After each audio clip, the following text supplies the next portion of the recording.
Welcome to Progress Canada, your go-to podcast for understanding the political, social, and policy transformations shaping our country.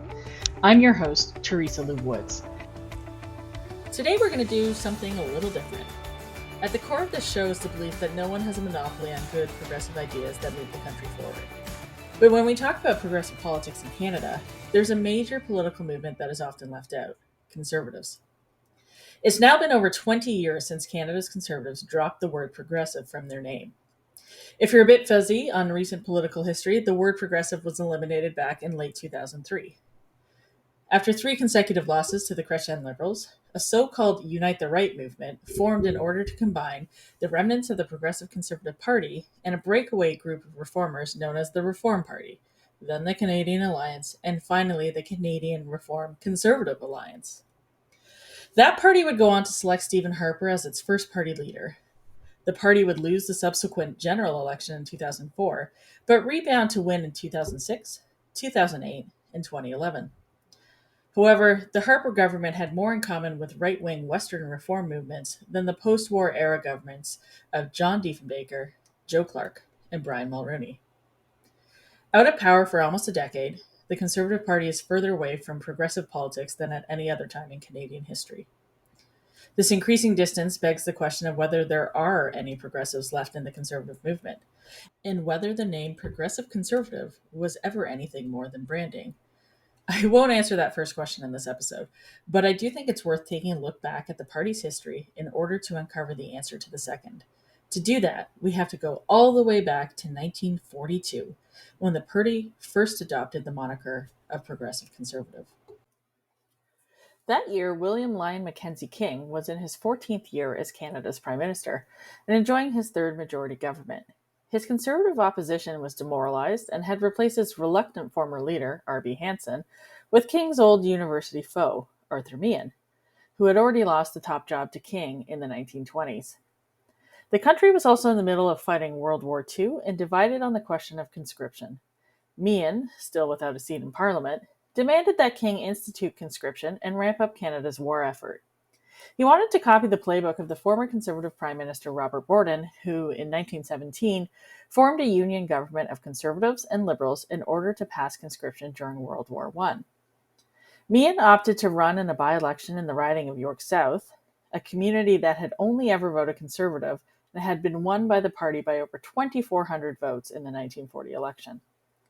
The Liberals smartly declined to run a candidate against him, and even donated to the Cooperative Commonwealth Federation's campaign. Meehan aggressively and unpopularly campaigned for conscription, but stated that he drew the line at human beings and would only, quote, conscript wealth to win the war, end quote, as a last resort. Many interpreted this as Meehan being more willing to sacrifice the lives of Canadians than the finances of the wealthy. Meehan would go on to lose by 4,400 votes. By this time, Meehan was 68 years old, had served as party leader twice, as Prime Minister for less than 2 years, and had made a career of losing to King. While the party had unanimously selected him as leader, it was largely by default. This final failure would make it clear to many in the party that it was time to move on and build a modern party. The seeds of that change were planted in Port Hope, Ontario in the summer of 1942. Progressive-minded Conservatives gathered at an invitation-only event where 159 activists discussed the post-war future of the country and the Conservative movement's place within it. They wanted to put a new progressive platform in front of Canadians that would support people alongside a market economy. As historian Bob Plamondon argued in his book Blue Thunder, the program laid out at the conference could have just as easily been created by more socialist-leaning parties. The manifesto included commitments to the following: full employment, fair wages you could own a home and raise a family on, a national affordable housing plan funded by the government, social security and unemployment insurance, pensions, including for people with disabilities, a national pharmacare plan, a national health care system covering mental health, prenatal care, dental care, nursing, and hospital stays, and increased immigration. It would become known as the Port Hope Report, while the young Tories who wrote it would become known as the Port Hopefuls. Among their members, a 47-year-old lawyer who had barnstormed his way to electoral victory in 1940, despite the Conservative Party suffering its worst defeat since Confederation. His name? John Diefenbaker. The party's leader in the House of Commons, which was still R.B. Hanson, felt that the manifesto might be too extreme.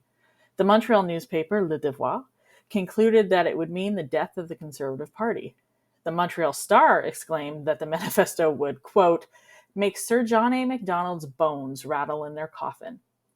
Saturday Night Magazine was less dramatic, but concluded that the Conservative Party now existed to the left of King's Liberals. The Winnipeg Free Press argued that a new party had been born in Port Hope. While the Port Hopefuls had injected some new energy into the party, it still lacked a leader who was willing to lead it into the 1945 election.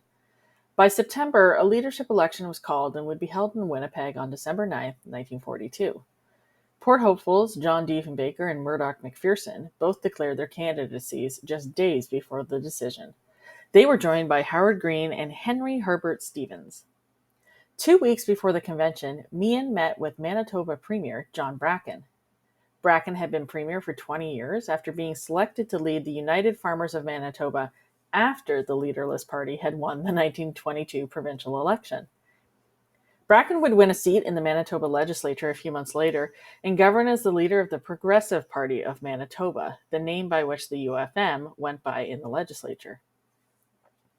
Despite the name, the party governed conservatively, reducing spending on most social programs while introducing a provincial income tax.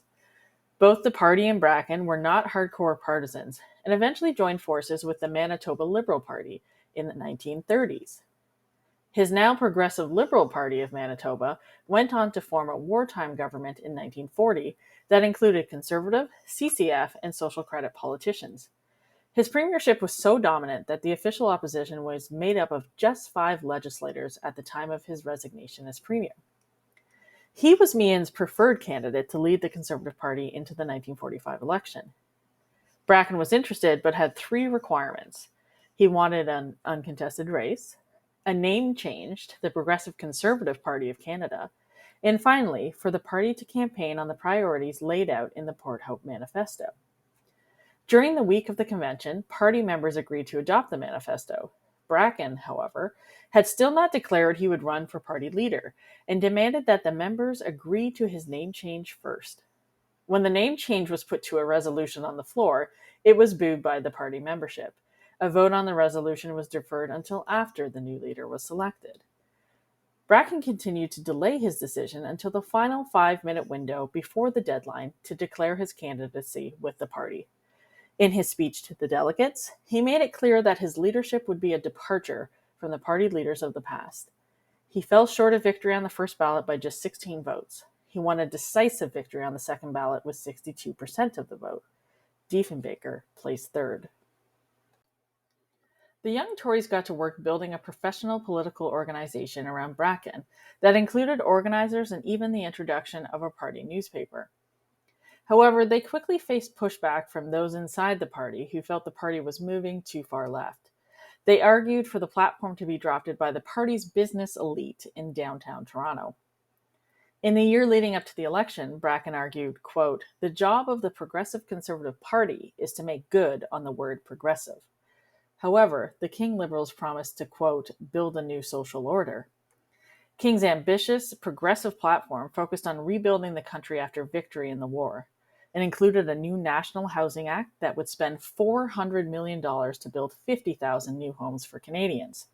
That's equivalent to spending $70 billion on housing in 2025. The Liberal plan also vowed to create nearly 1 million more jobs than existed in 1939, while committing to adding 60,000 new jobs annually thereafter. It also pledged new credit for enterprise, creating the Industrial Development Bank to provide low-interest loans in order to create full employment. In fact, full employment was mentioned throughout the Liberals' new social order platform, as if the goal was to purposely shift the political spectrum and weaken the progressive appeal of the Port Hopefuls' proposals. King also committed to lowering taxes on families after the war, while creating monthly family allowances to help with the cost of raising children. These payments were to be given until a child reached the age of 16, and were worth a maximum of $1,224. That's equivalent to over $21,000 in today's money. King had matched the progressive promises of the Port Hopefuls. Meanwhile, Their own leaders slowly began to abandon the commitments made in the Port Hope Manifesto. Like Meehan before him, Bracken began to focus more and more on conscription as a means to ending the war. His own candidates spoke out against him in Quebec. He responded by attacking the patriotism of Quebecers. On election night, the Progressive Conservative Party increased its seat share, but earned a smaller share of the total vote. King fell short of a majority, but was able to form a majority government with the help of independent Liberal MPs from Quebec who had left the caucus over the conscription crisis. Bracken won his seat, only to lose it in 1949. The progressive agenda that the Port Hopefuls had tried to make party policy would instead be partially introduced by King, then built on by two members of his cabinet, Louis Saint Laurent and Lester B. Pearson. However, in between the terms of these two future Liberal prime ministers, one of the Port Hopeful delegates would rise again. In 1957, 15 years after that meeting in Port Hope, John Diefenbaker ended 22 straight years of Liberal rule and became Canada's 13th Prime Minister. He would also become the only Conservative Party leader to win a federal election in the nearly half-century electoral drought between the premierships of R.B. Bennett and Joe Clark. In his first election as leader in 1957, Diefenbaker put out a bold platform where he committed his progressive conservatives to a number of measures that seemingly built on the Port Hopeful Manifesto. They pledged to create full employment with the highest possible standard of living, work with the provinces to promote uniform labor laws, introduce minimum wages, set work hours, and paid vacations for federal workers, improve unemployment insurance to cover more wage earners, eliminate waiting periods, increase benefits and allowable earnings, extend the benefit period to 52 weeks, and eliminate discriminatory regulations affecting married women, as well as raise old age, war, and civil service pensions. The commitment to full employment, fair wages, and ending identity-based discrimination in order to drive equality of opportunity were all straight out of the progressive playbook of the Port Hopeful Report. Winning a minority government, Diefenbaker got down to work. He eliminated income taxes for 100,000 Canadians, increased family allowances, created a loan program for low-cost housing, nearly doubled federal mortgage lending to individuals and co-ops, provided cash advances to struggling farmers, appointed the first woman to cabinet, and proposed the creation of a World Food Bank to his NATO colleagues.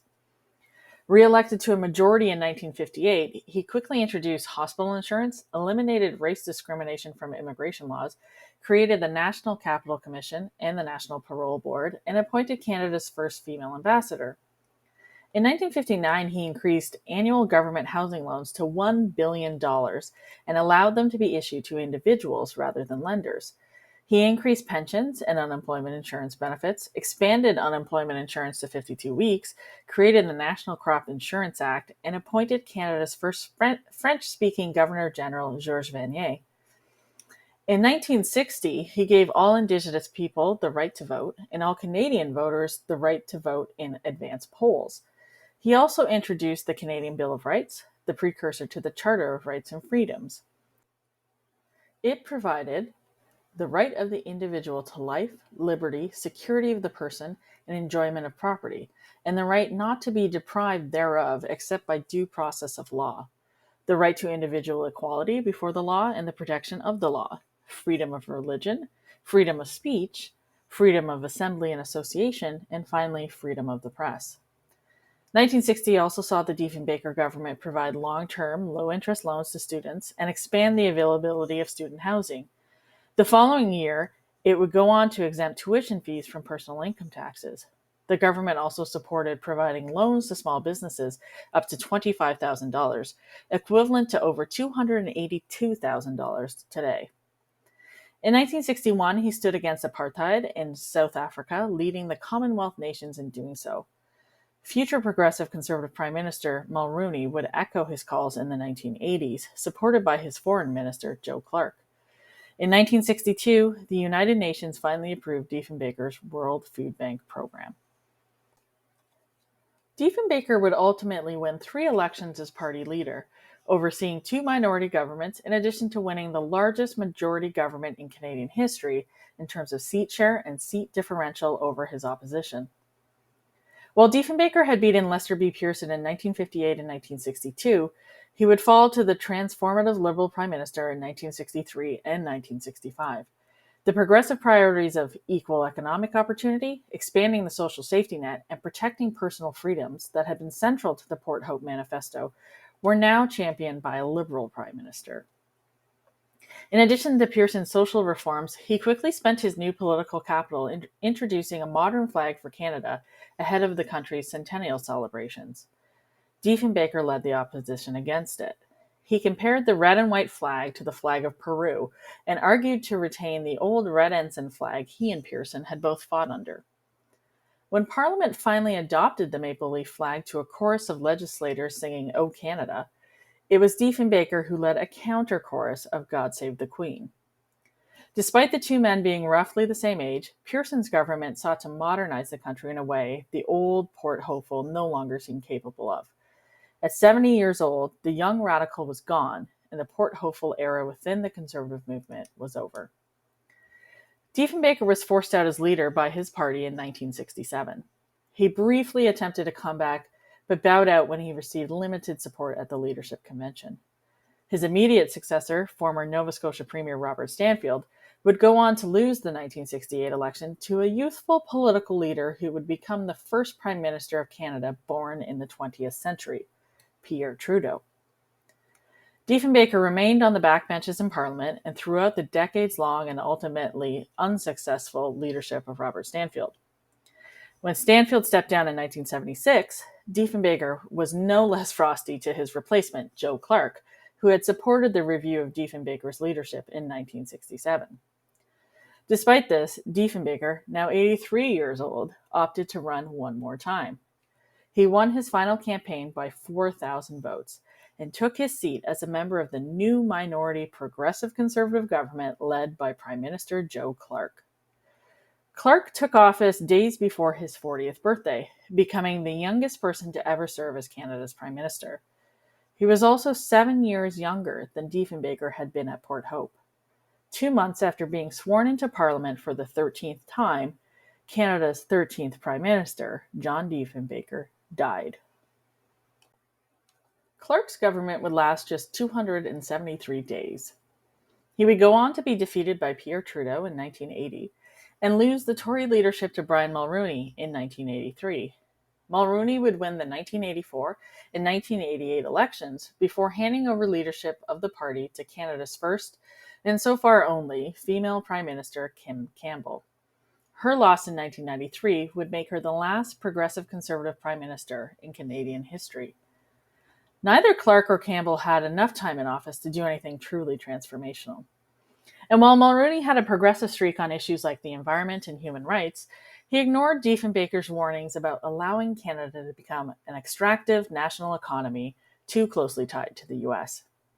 His neoliberal alliance with Britain's Thatcher and America's Reagan directly undermined the equality of economic opportunity Diefenbaker had always argued the party should champion. Clark, like Diefenbaker, would take a run at the top job more than once. After the Quebec referendum in 1995, the party's leader, Jean Charest, returned to Quebec to defend Canada against the surging sovereigntists in the province. The membership then chose Clark to lead the party into one last election. They would win just 12 seats.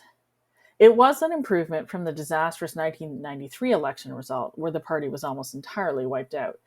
But it was still a letdown compared to the 20 seats Charest had won in 1997. It was also 54 fewer seats than the breakaway Reform Party, now renamed the Canadian Alliance, had won under Stockwell Day. The federal election in 2000 proved to be the final one any leader would fight under the Progressive Conservative name. The party's new leader, Peter MacKay, had campaigned for party leader with the commitment that he would rebuild the conservative movement from within the PC party. Meanwhile, in the aftermath of the 2000 election, several members of the Canadian Alliance chose to sit as an independent alliance caucus in protest of leader Stockwell Day's performance in the campaign. Despite attempts by Day to bring them back into the fold, they would eventually form a parliamentary alliance with Clark's Progressive Conservatives. The break was threatening enough to Day's leadership that he called a leadership election, which was ultimately won not by Day, but by Stephen Harper.